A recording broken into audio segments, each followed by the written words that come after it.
Let me just give you a really good tip. If you ever want to eat snacks or a healthy snacks and a healthy lifestyle, buy fruits like berries, especially grapes.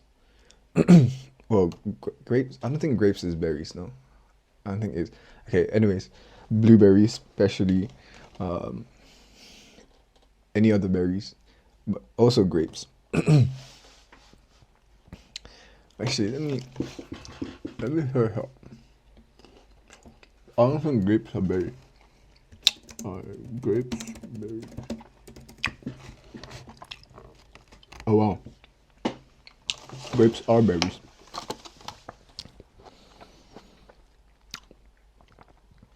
I'm sorry.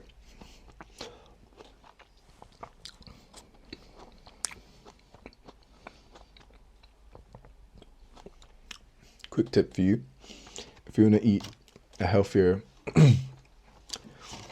snack, buy these, put them in the freezer, leave them overnight, and then the next day, basically frozen grapes, frozen fruits, frozen berries. It's the best snack you can ever have. I was telling my dad this yesterday, and I was just telling him how I used to eat loads of sweets, right? I used to eat loads of chocolate, um, like Haribo's, blah blah blah, and everything, crisp or chips, wherever which country you're from. So in the UK we say crisp, right? But then everywhere else, I believe, they say chips. But I was telling my dad this yesterday.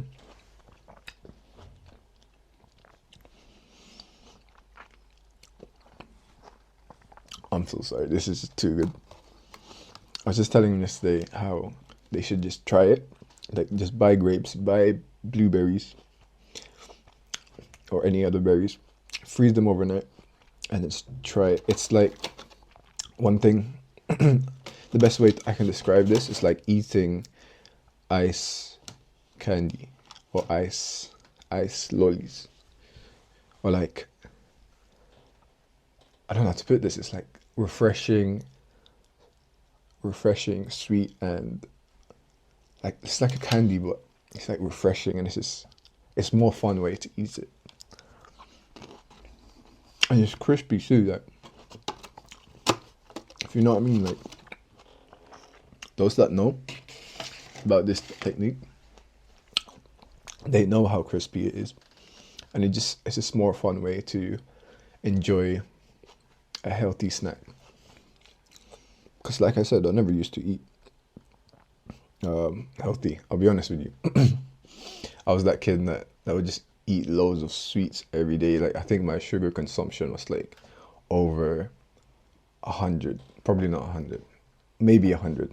Like, I'd have fruit juice, I'd have two energy drinks, I'd have like two chocolate bars, like 2 packs. I'd have crisp or chips, and I'd have like loads of other junk foods that you can think of. Back then, though. But now, ever since I moved to university, of course, I had to change the way I budget things. I have to change the way I budget things. I have to change the way I eat. So, yeah, it's changed how I eat. So in that case, because of the budget I have to budget according to the essential foods that I need to eat. And I remember in my first year of uni, I would just buy literally the most essential food that you can think of. So pasta, potatoes, rice, and then for the protein, I'll just get like chicken and sometimes beef, and that's it. And then obviously I'll just make something with that. I wouldn't buy any other ingredient. You know, I would never. I never even bought like other vegetables along with it. The only vegetable I bought was onions, and that's it. I would literally just make. I remember just making like sweet sour chicken, like the sauce, and then with onions and rice, and that's the onions is the only vegetable I would have it with. And then, but then nowadays, like on my third year, um, I realized how important adding vegetable is to your diet. And it's not just the fibers you get from it, it's also the vitamins, the minerals, all of that. And you don't see the benefits of it straight away, but in the long run, it either gives you the benefits or prevents you from having the bad effects, the long-term effects. So, for example, eating garlic every day will actually reduce the chances of you having this, like in the long run, right? And compared to if you don't eat garlic every day, you just increase your chances of having, let's say, cancer or whatever. And so, eat your veggies, eat your fruits, and I just want to say, just have a healthier lifestyle, I guess. And believe me, a healthier lifestyle doesn't have to be boring. It doesn't have to be boring. It's a lot more fun than you think it is. And it's not what people think it is, actually. When people think of having a healthier lifestyle, it's like you're limiting your, let's say, diet, like, or you're eating just vegetables and that's it. No. But like whenever people think of healthy diet, it's like you're like pushing yourself to just do work, go out, to the gym and work out, eat vegetables, and do nothing else. No socialize, not going to like any parties, clubbing, blah blah blah, like drinking. Like that's not what I mean. That's not what most people mean. Like that's not what I mean. Sorry, when I say healthy lifestyle, like health. When I say healthy lifestyle, I talk about having a balance. Balance.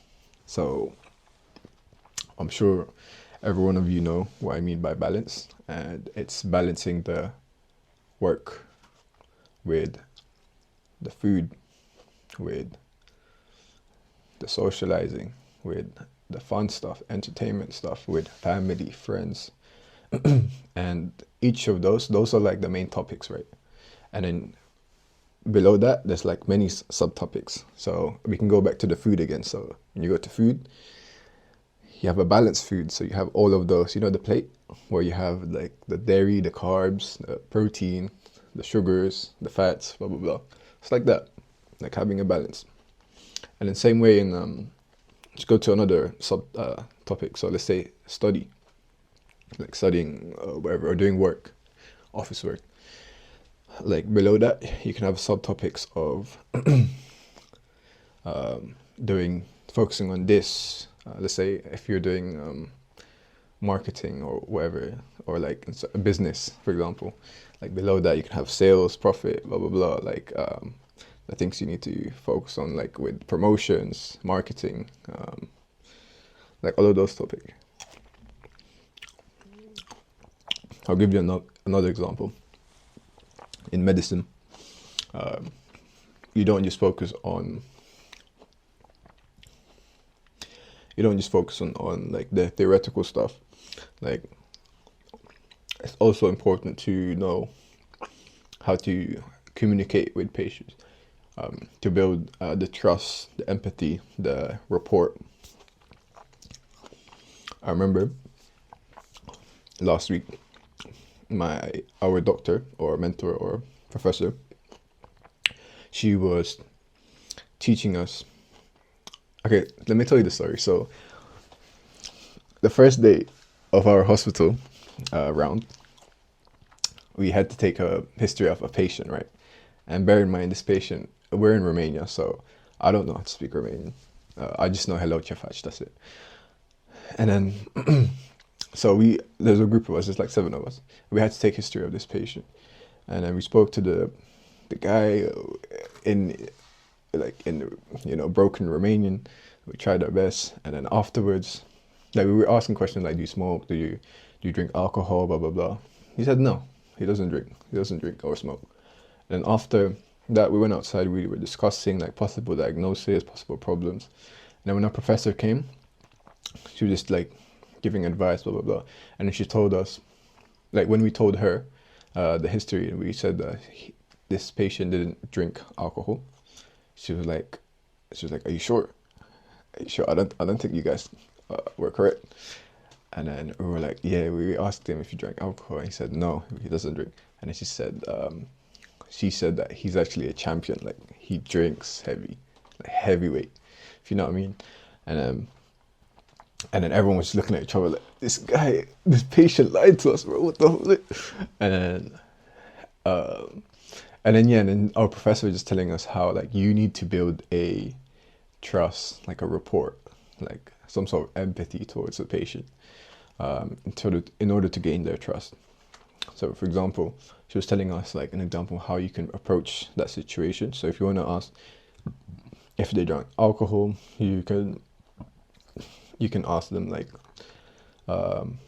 in a way that you also drink alcohol. So, for example, so let's say the patient's here and then I'm the doctor, right? I'm taking history. So do you drink a little bit of wine every Saturday night like I do, blah blah blah? And then they'll say, yeah, sometimes I drink, yeah, blah blah blah, you know, all of that stuff. So that's what I mean, like building the trust.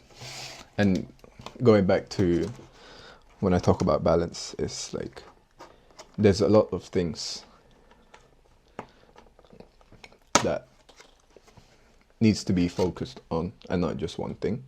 Obviously, if you want to specialize in one thing, I mean, even if you want to specialize in one thing, like for example, if you're really like into, let's say, gym, you specialize in bodybuilding, let's say, for example, you don't generally just focus on bodybuilding. You also focus on building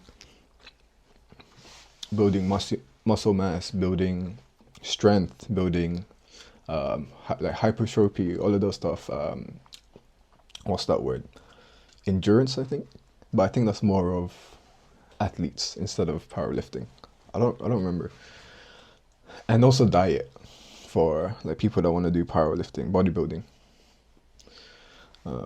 Yeah, it's not just the lifting itself that they focus on. It's also the types of muscles they need to focus on. Like in every workout session, they focus on chest, and then they also focus on triceps along with it, not just chest.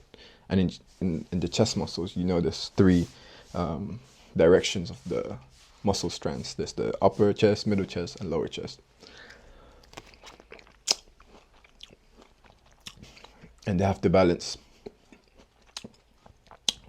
each of those angles. Because if you just do one angle, let's say if you just focus on upper chest, you're just gonna have big, like your upper chest is gonna be big, and then your lower chest is flat. You know what I mean? So that's what I mean is having a balance. It's really important. And also, frozen fruits. Remember that.